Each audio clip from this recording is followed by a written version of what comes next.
what's going on, guys? Welcome back to Lineage Break, a Grand Archive TCG podcast. I'm your host, Cam. With me, as always, is Trusty Steve. Whoop, whoop, whoop. Hi, Steven. Hi, Cameron. Welcome to the most exciting week of Lineage Break that you could ever ask for. I honestly, I think there's controversial takes today that we're gonna have to make. Am I missing the controversial take? Yeah, there's gonna be some controversial. I like that. We're gonna have some discourse in the chat. I like that. I like discourse.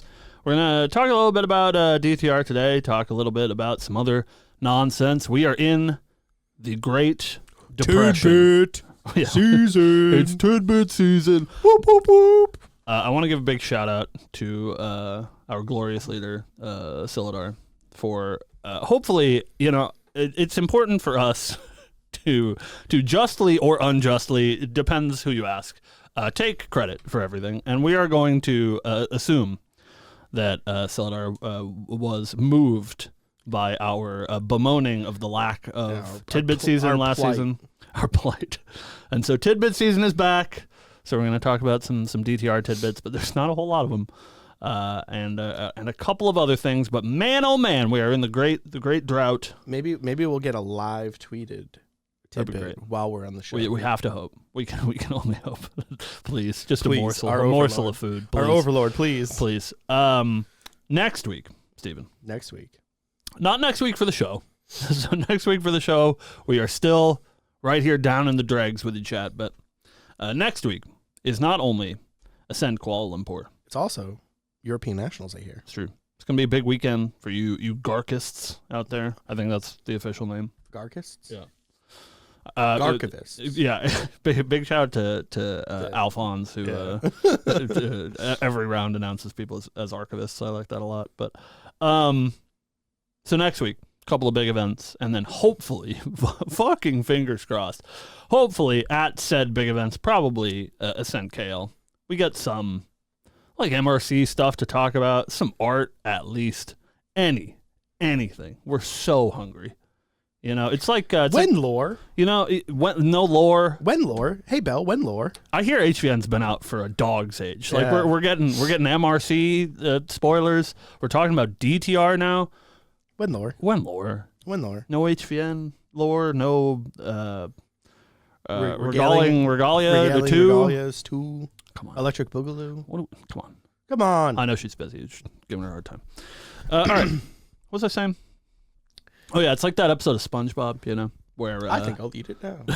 No, that's not where I was going, but that was also a good one. No, I was gonna go with they're like in the pit with Kevin. They're like, hey guys, Kevin's back. That's Steve and I waiting for news to talk about. You guys like SpongeBob? Anyways, I hear that another game is doing SpongeBob. Shut up. So before we get into tidbit season and before we start talking about DTR, first, I want to talk about something that is maybe near and dear to someone's heart, mine. You guys like VTubers? It's a sad week. They just announced Fable distribution, who does European distribution, Southeast Asian distribution. That's what I meant for like promos and stuff. Mm-hmm. Announced how the Terrafring promos are going to be awarded because it's been sort of a up in the air. We don't know how we're getting those sort of situation because the fast cures are out already. We know about the Retold Fortunes going to be in Akihabara. But today, like an hour ago or something, 6 hours ago, I lied. We got the information on the Terrafrings. So I'm just going to read this. I don't know if this is a perfect translation, but we're going to read it. We have an exciting announcement today. The distribution details for the special Terrafring promo card featuring Sara Hoshikawa are finally here. We know many of you have been eagerly waiting. Let's take a look. How to obtain non-foil version, which I didn't actually assume there was going to be. Non-foils. I thought it was just going to be the foil. So the non-foil version says, for any Omnidex registered tournament, one non-foil card will be randomly awarded for every 4 participants. Ooh. So they're just going to be handing these things out like candy. Yeah. It says, any Omnidex registered tournament. And this is only SEA, yeah? Only Japan. Only Just Japan, not SEA, just Japan. But so there actually might not be that many. yeah, I don't know how many stores there are over there. We had one Lineage Break. Travis was in Japan a couple of weeks ago, and he said he like looked around for GA stores, and there's not a ton of them. Obviously, the game's like pretty small, so it's unclear how many of these will be available. But yeah, so it seems like this at least alludes to these non-foils being at non-store championship events.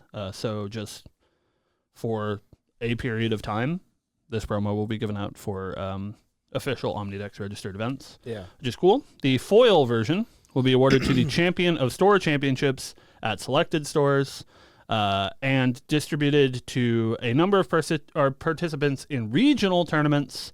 In 4 to 49 player events, it'll be the top 2 players. In 50 to 99 player events, it'll be the top 4 players get a promo. And then for non-foil, 2 copies will be awarded if there are 8 participants and so on.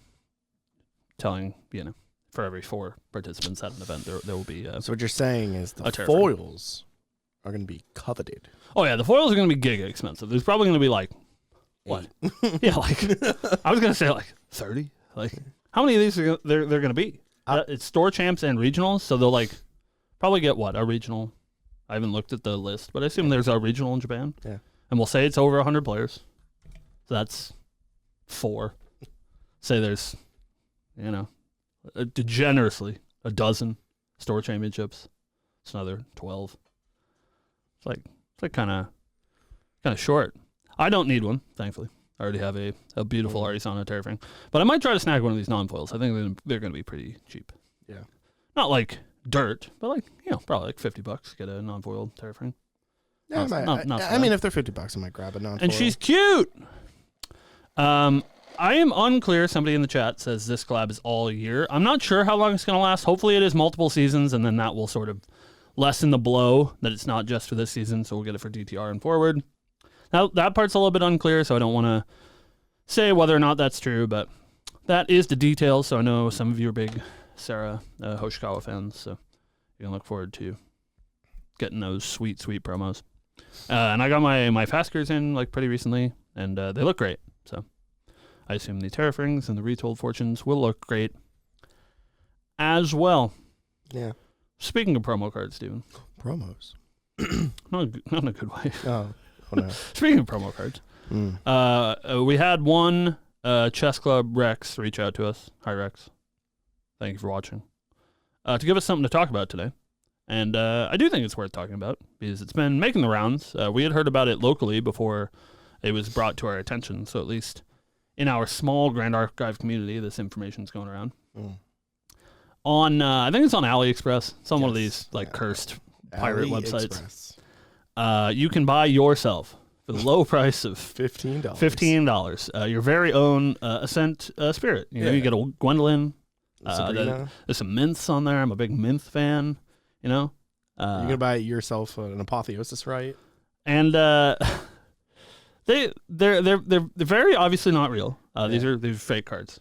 Crazy. I know for $15 people aren't selling their Ascent Spirits. And we'll I'll send the pictures to our wonderful editor and we'll throw them up on the screen. But it does sort of bring like a weird issue to Grand Archive where like I don't think necessarily, right? Fakes aren't usually, I mean, obviously they're a problem. Nobody wants fake cards for their game, whether they're developing it or playing it or whatever.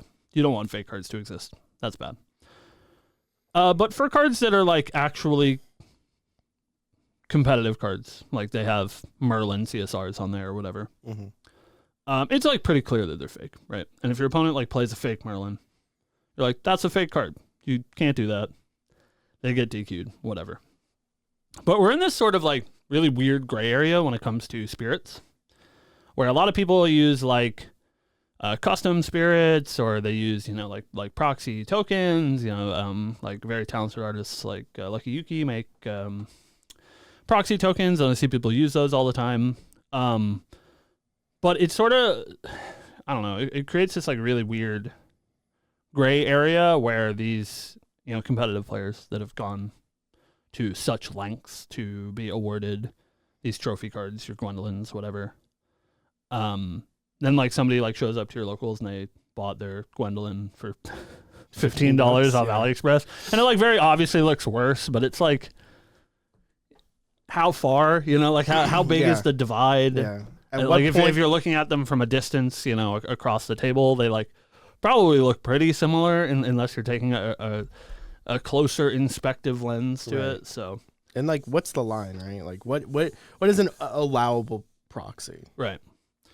Yeah, which I think is something that maybe better tackled sooner rather than later. I'm not actually sure what the official rule is. I don't think you're officially allowed to use these like Lucky Yuki spirit tokens. You're of course allowed to use any of these custom cards for like tokens and proxy vault cards. Those are all very legal, and that's very clear in the rules. But I don't think that you are technically allowed to use a proxy spirit, and I do think it gets into like a weird area when you're proxying the like UR spirits as well, because those are like real cards that have a monetary value. I like personally don't really care if you have a proxy Spiritifier, right? Because it's like a 4-cent common. But like if you're like proxying your fragmented Spiritifier or whatever, and it's a $50 card, it's a little bit unfair to other players that like did have to purchase that card, that you're just using one that you spend $5 on. And I like understand if you're playing at the local level. Yeah, of course. Right. Like, we are very proxy friendly still. But like, yeah, anything like store championships or regionals, I've always felt even at locals, I feel weird using the fragmented in the Serenes. Yeah, me too. So like, I don't know how I would feel about sitting down and seeing someone using a fake Kaze. Yeah, because I know a guy that has one of those. Oh, his isn't fake? No, his John Kalong? JC. Yeah, I assumed his was fake. That guy killed me last weekend. So yeah, not like a huge topic that we want to have a like discourse about. I think we're like pretty clearly on the line of these are bad, but it's something to hopefully bring to people's attention if you guys haven't heard about it. Not in a good way. Don't buy these. Don't support these people that are making these fake cards. And if you see somebody, like, understandably, they're a novelty, and it was cool to see pictures of them. But I don't know. I think it's maybe changed my perspective on the whole thing, and like, maybe people should just use their spirits, Right? Especially like in a world where, like, of course, there's these Ascent spirits, right? Which I think the people that earned them or purchased them, whatever, for your $5,000 that you paid for somebody's trophy card, you earned that, right? Yeah. Like either through your own merit or through your wallet. Those are the two options. And like, I don't think it's fair for other people to cheapen that. Right. But also, like, I'm a big blank card enjoyer. Right. And there are ways to like get cool spirits that are not the $5,000 one, right? Like you can buy a blank Spiritifier and find a friend to doodle on it, or pay an artist to draw on it, or whatever, and that'll cost you maybe $10 for the spirit and however much for the art. There are, ways to express yourself that are not necessarily using fake game pieces in your deck. And of course, you like, for people that like their custom tokens, I love Yuki's work, and I get her stuff every month. And that's what, tokens are for. That's what Proxy's Vault cards are for, and she does a really great job of putting those at the forefront a lot of the time. So, yeah. Yeah, I was actually looking to pick up a blank Spirit of Water and a blank Spirit of Fire. Yeah. And then finding someone to do the Ava pilots. That'd be sweet. There you go. Shinji, Asuka, and Mari. Yeah. Those are the three Ava pilots. There's only 3 Ava pilots. Right. So yeah, express yourself, but don't do it in a way that is harmful to your fellow competitors who earned their prize cards, or to the community, or the game. Right. Don't buy fakes. Fakes are bad. Mm-hmm. That's our PSA.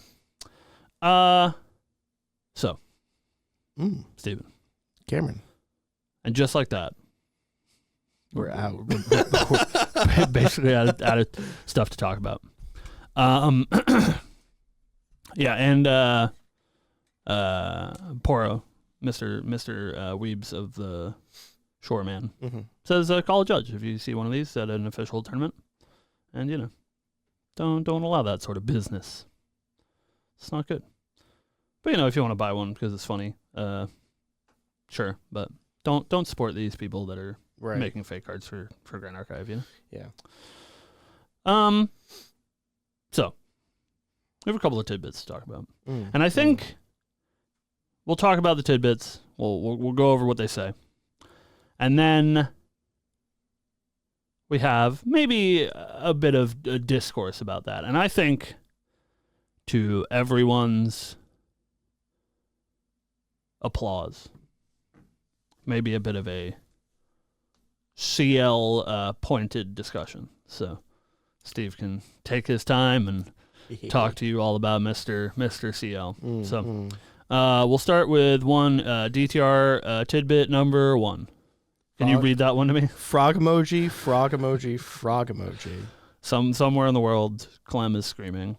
Yeah. Frog emoji, frog emoji, frog emoji. Talking magical frogs in Underland? Yeah, I can't say that I am intimately familiar with Lewis Carroll's work. I can't remember. I've read Through the Looking Glass a singular time. Sure. When I was like 14. Yeah. Most of my Alice in Wonderland knowledge is from Kingdom Hearts. It's from Kingdom Hearts or other anime media that loosely adapt the themes. Yeah.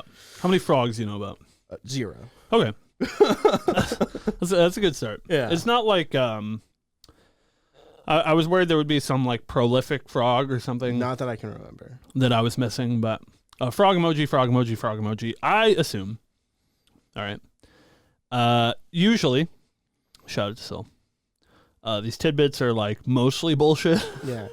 Like they're all real. Like surely he's talking about something, but like, I'm sorry, Clem. I don't assume this is like a whole like frog tribal thing. There's probably a card that has a frog type. When he announced the horses, because I'm sure there was a tidbit for the horses. Did he just put horse emojis? It was a picture of a bale of hay. That's true. That's true. Because horses like hay. So maybe, I mean, like the last time he did this, it was for an entire tribe, and it was horses. Mm-hmm. It just seems like a little bit weird that we got birds as well. Thank you, Adi. Seems a bit weird to get frogs in a setting that, like, historically doesn't really have a connection with frogs. Right. But, maybe it'll be a whole frog tribe. Maybe it'll be closer to birds. I think the birds tribe was pretty small, or like apparitions, right? Both in HVN, where it's like a small subsection of cards. It's like 4 or 5 that care about this ally subtype. But frogs. Yeah. They're coming. Neat. Wow, neat. A tidbit number 2. Was a little bit more interesting for there's words in it. There's words in it. Ciel starter deck is challenge rating 3 out of 5. And Diana starter deck is challenge rating 4 out of 5. This is interesting for a couple of reasons. A, B, C, D, A, 1, numero uno.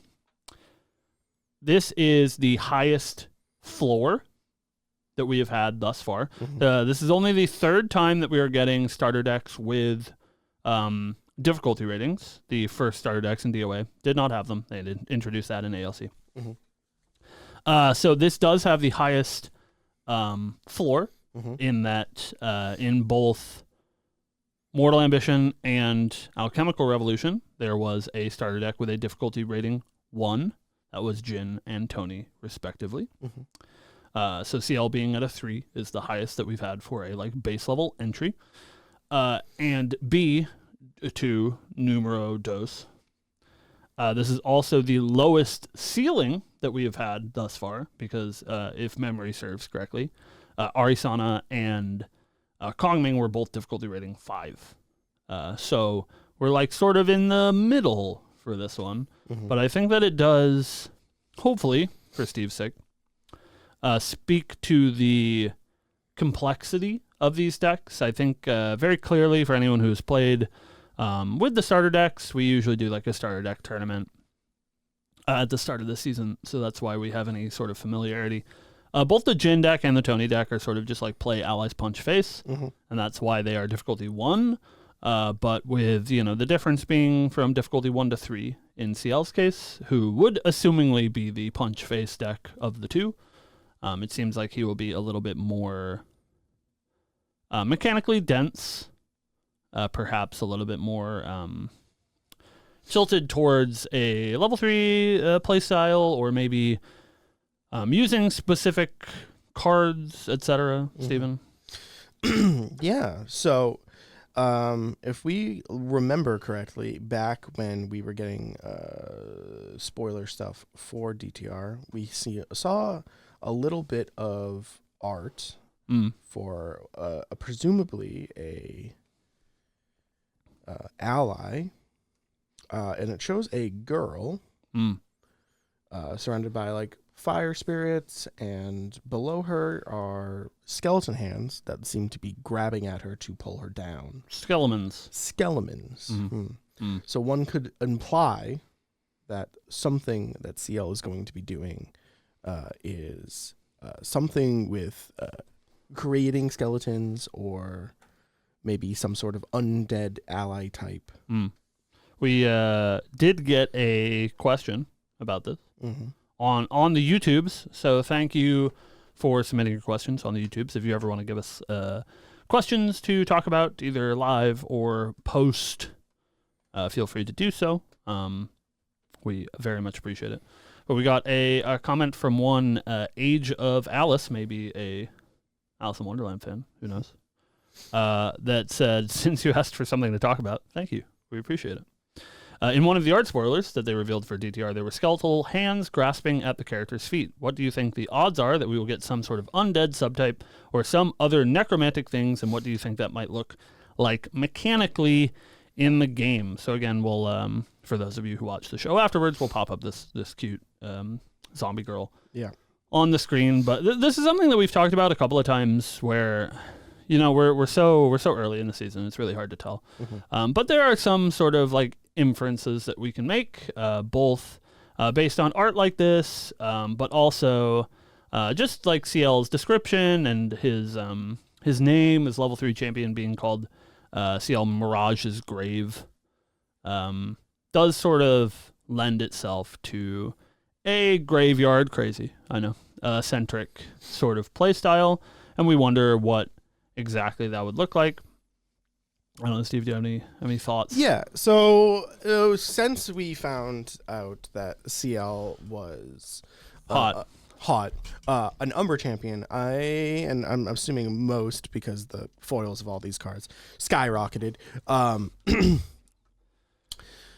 I took a look at the Umbra pool, and I looked at everything that was Umbra that was either Guardian class bonus or no class bonus. And there's a list of cards that point in a direction. Sure. And that direction is allies dying matters. Cards like Memento Mori says every time an ally dies, you put a prize counter. Prize counter. That's it. You put a prize counter on it. If there are 6 or more prize counters, you can sacrifice it to draw 3 cards. Things like Siphoning Fractal says whenever a ally dies, gain a life. Things like Carter says you can sacrifice a creature, give him strength. Power. If it's an automaton, draw a card. Yeah. But also, anytime an ally dies, gain a life. Recover one. Magic players. And then you have things like Relentless Hex Chaser that says that you can bring it back out of the graveyard. Mistbound Cutthroat. And Mistbound Cutthroat. Yeah. So things like this, right? Like this, like perceived graveyard, like your allies dying and getting a benefit from it. Yeah. Points me into the direction that Ciel is going to have very similar like wants, right? Yeah. He's gonna do something where when your ally dies, you're gonna get bonuses for it. If that is creating like a 1/1 skeleton token, or because that's kind of like a guardian thing, because we've seen that with Tony where he makes the automatons. So like maybe Ciel will have something to do with generating skeletons or generating zombies or something of the like. That's kind of the thought process that I've been in. Yeah, I think there's two ways to take it for sure. I think it'll probably go like it seems like a slam dunk that he will have a like ally synergy.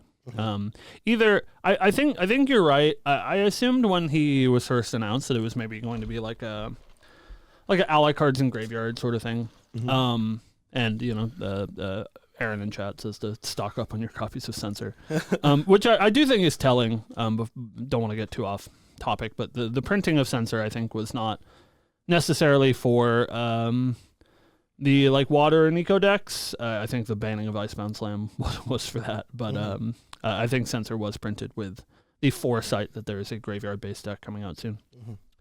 But I do think it'll probably be more along the lines of allies leaving the field, you know, like dying.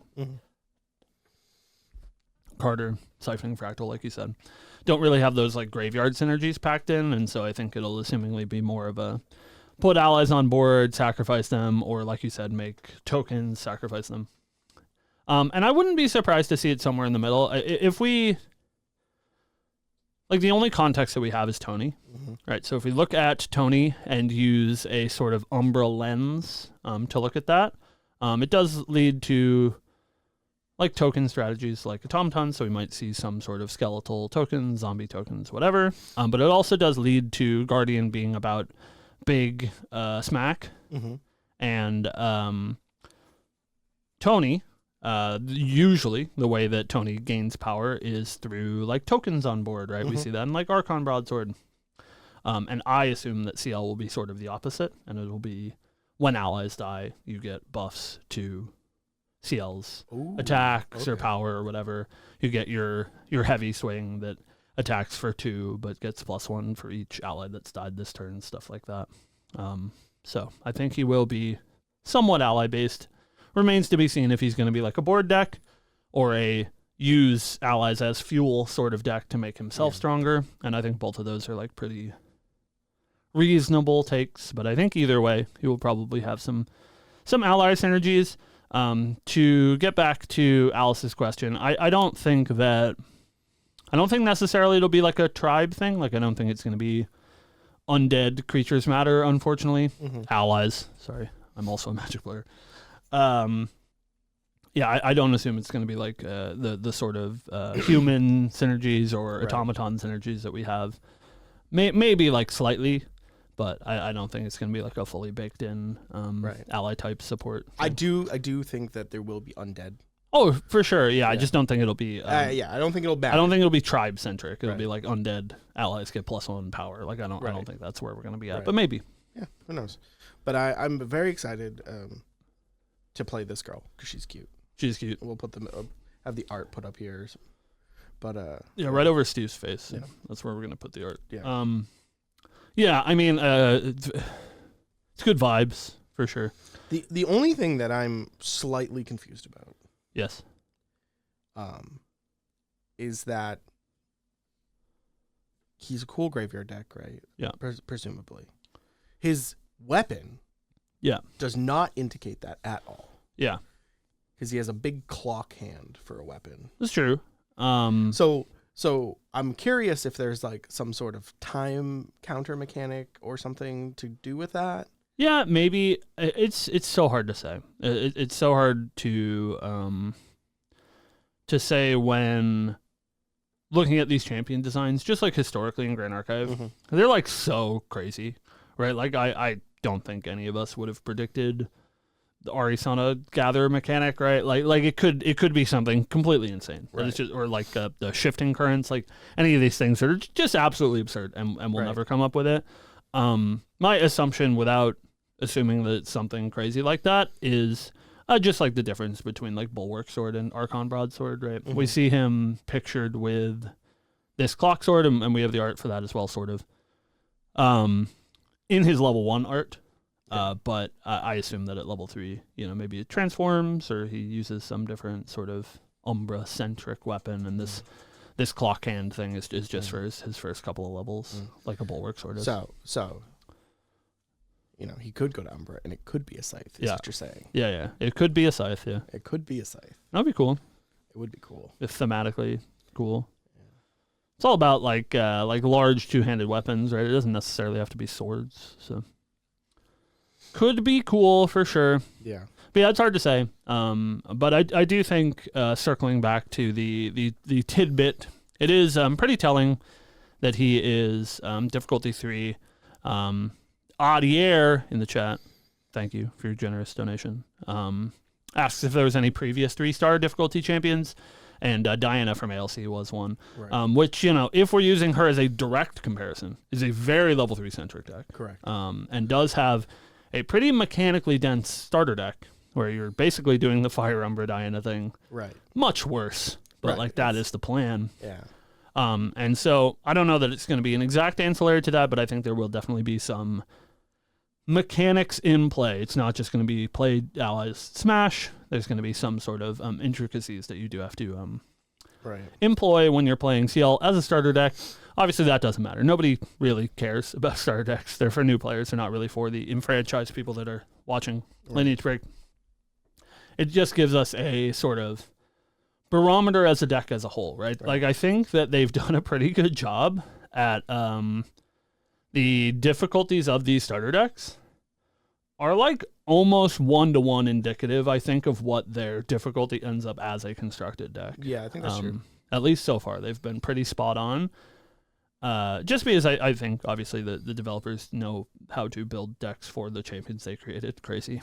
And a lot of these decks end up being like ancillaries of what their constructed deck ends up being. Like we said about Diana, it's like very much an ancillary of what her constructed deck is. Even decks like Ari, Jin, whatever, sort of end up the same way. Jin different, right? Because Jin different was built, color, yeah. Jin was built as a Wind Allies deck, right. And that's not really what Jin became, right? It's like a fire control deck. Yeah. So it's kind of... Yeah, I mean, like the Exia half is the same, yeah. right? It's just how you get there is different. Yeah. That's the case with Ari as well, right? She started as a water deck. As her starter deck and ended up as a wind deck, but like very, very similar, themes. Yeah. It's very interesting. Yeah, it's cool. We love tidbit season. Thank you for your tidbits, Celadar. We hope that we'll have many more by next week. We've at least gotten the last 2 in the past 2 days. So here's hoping that tidbit season is in full swing and we get one a day. We get tidbit season or tidbit number 3 and exactly when the we'll get it ends. as soon as as soon as the podcast is over. That's usually the shtick. I think he does it on purpose. But of course, thank you for your question. And if you guys ever have anything that you want us to talk about on the show, especially, please, during the drought season, we do very much appreciate it. When we're in between things, and it's going to be at least one more week of the old Lineage Break podcast before we get any juicy news to talk real about. Good thing we can talk about. Hopefully, we'll have some tidbits to talk about next week. But of course, like we said, Kuala Lumpur and European Nationals will be in next week, and then hopefully we'll have some spicy news to talk about in regards to Mercurial Heart Altar. Now, listen, before we go. I love just a little old sip. What are you sipping? Of copium. Oh, we're sipping copium. You guys like copium? And now it's very important, right? Because there is virtually nothing that happens when we're wrong. Because we're never wrong. Usually. But it just means that it is very important for me to put out our speculations beforehand so we can tell you that we're right. And when we're wrong, we just won't mention it. Yeah. 60% of the time, we're right 100% of the time. We'll be like, you remember that time you were right? And they'll be like, what about that time you were wrong? I was like, I don't remember that. I wasn't there. Is that something you made up? Yeah. I don't think that ever happened. 100% effectiveness. So I was talking with one producer son, Proxius Codex, Trevor. Oh. Yeah. So you're really hupping the coat. Oh yeah. You put the two of us in a room, and it's dangerous, dangerous levels of copium for sure. So we were talking a little bit, right, about MRC Alter last week. This was after the show. You had gone off somewhere, and so Trevor and I were shooting the shit. And this does involve you as well, because this is something that you've talked about previously, and we're piggybacking off your idea. So when MRC Alter comes out, right? Bear with me. There is a new Diana card. Yes. Okay. Because we've seen the box art. You guys have seen the box art for the new Diana card. We assume, based on every piece of past information that we can draw from, that this will be a new Diana champion. Correct. With the exception of Fractured Crown. Every single booster release, alter or not, has had a champion card featured on it. Correct. The exception of FTC. ALC Alter being the most recent that we can point to, had the new Vanitas level 3 correct pictured on the box. And so with this new Diana on the box, we have to assume that this is yet another Diana champion. Congratulations. You goddamn Diana players. I don't want to ever hear a complaint ever again. Eating good. So, alt art of Curse amplification. Never. They would never do that. It's not even a UR. Anyways. So, with this in mind, we assume, based on the art, that this is a new Umbra Diana. Correct. And Steve has talked about this on the show, about this Umbra Diana being some Cursebreaker support. And we think it would be really cool if she was a Tristan Shadow Reaver X card that allowed you to level from this new Diana into Cursebreaker and gave you some sort of benefit for doing so. The text, who knows, but that would be cool. And so our Omega Copium, right, that Trevor and I are smoking here, is there's going to be 4 new CSRs in MRC Alter. Yes. 4. Now, anybody who does the research will know that usually, 9 times out of 10, CSRs are either stuff like they did in MRC the first time, Calamity Cannon, Curse Amplification, stuff like that. Like these special attacks, or they are unique allies, or they are champions. All of the special attacks in MRC already have CSRs. Correct. They did that. Prima, Curse Amplification, Calamity Cannon, Ravishing Finale, Vainglory Retribution. All done. Nearly all of the unique allies in MRC also already have a CSR. With the exception of Bertha. Yeah, I don't think Bertha's getting any support. Sorry, guys. I don't think Bertha's getting a CSR. I think that's a little copium. So, there's 4 new CSRs, Steven. Yes. And what are they going to be? Oh, I know. I've heard this, copium. What are they going to be? There's also 3 new SRs. Correct. And SR, traditionally, has been where they print the new level 3 champions, like Vanitas was an SR in ALC Alter. And so, assumingly, Diana will be an SR in MRC Alter, right? So what do you do with those other 2 SR slots? Well, you give them both to Bertha. You give them both to Bertha. So let's look, right? Diana, do we think Diana needs support? Listen, I understand that you Diana players out there, you're having a tough season. I get it. I talk to the most devout fan on the regular. You talk to Shinjo that much? Yeah, I do. But listen, she's getting a whole new champion line, like 2 months from now. So, like, certainly Diana's not in desperate need of support. And yes, I understand. I'm not either. But fucking Tenoris sure is, right?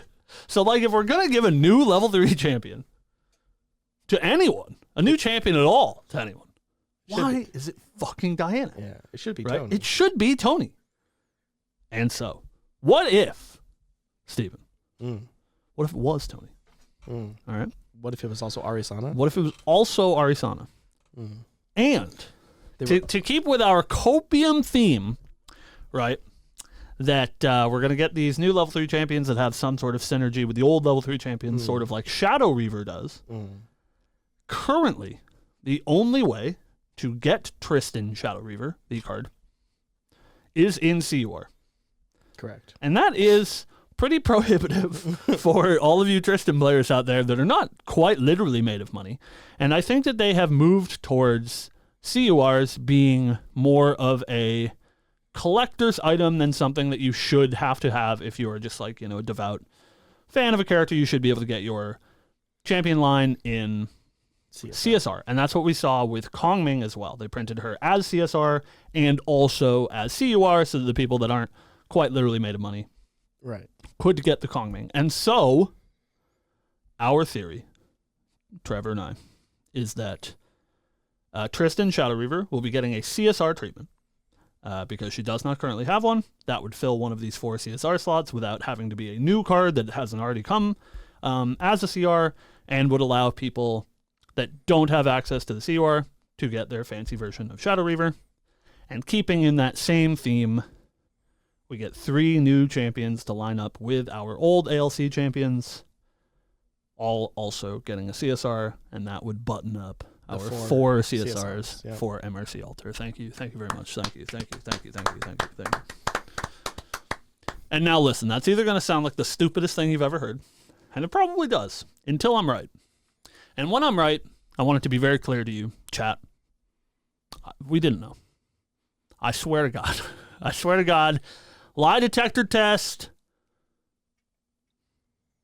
I got no insider information. Yeah. So yeah, we just sit here after the show usually, and we bemoan about what we're eating, and then we just huff the copium for a couple hours. That's usually what we eat. Is the copium. Fair. That's what the numbers mean. We looked at the numbers, and this is what the numbers say. Yeah. That's the numbers. And I went up and I said, Carol! There is no Pepe Sylvia. All right. So we hope we're right. We'll find out in a couple of weeks, maybe. I don't know. That's what we got to do when there's no new news to talk about. Is I just got to pull out the old crack pipe and start huffing. Yeah. Yeah. So anyways, hey, thank you guys for watching. Of course, if you want to catch the show, you can catch us here live every Friday, 12 p.m. Eastern Standard Time, on time always. You can find the previous episode of the podcast on Monday, 2 p.m. Eastern Standard Time, on time always, here on the YouTube. If you have any topics, questions, support for the show, we of course appreciate it. We appreciate all of you watching out there in YouTube land. Please. You can send us an email. You can send us a comment on YouTube. You can message us on Discord. You can, in fact, even send us snail mail through the USPS to 496C Boston Post Road, East Marlborough, Massachusetts, 01752. And we will answer live on stream. No, we won't answer on. If you snail mail us, you're getting snail mail back. So. Oh, that's true. Yeah. We will send you a letter back. How do you find us in the Discords? You can find us as Lineage Break Cam and Lineage Break Steve in all of the places. I believe I'm actually LB Steve, Ciel #1 fan in Merlin's right now. Find us in Merlin's on the main cord, all those places. Yep. LB P.O. Box. I have the freest P.O. Box ever, is that I work at the store, so you can just ship the anthrax to the store. So, thank you guys so much for watching. We will see you next week. Have a good one. Thanks, guys. Kisses.